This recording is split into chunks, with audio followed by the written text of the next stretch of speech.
3 రోజుల క్రితం నిజామాబాద్లో సిసిఎస్ కానిస్టేబుల్ ఎంపల్లి ప్రమోద్ కుమార్ విధి నిర్వహణలో వీరమరణం పొందారు.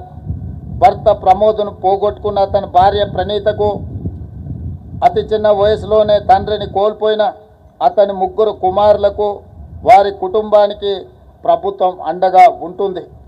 వారి కుటుంబానికి 1 కోటి రూపాయల ఎక్స్ గ్రేషియా, అమరుడైన కానిస్టేబుల్ పదవి విరమణకు వచ్చే లాస్ట్ పే డ్రాంట్ శాలరీతో పాటు కుటుంబ సభ్యులలో ఒకరికి ప్రభుత్వ ఉద్యోగం, 300 గజాల ఇంటి స్థలం మంజూరు రాష్ట్ర ప్రభుత్వం చేస్తుంది.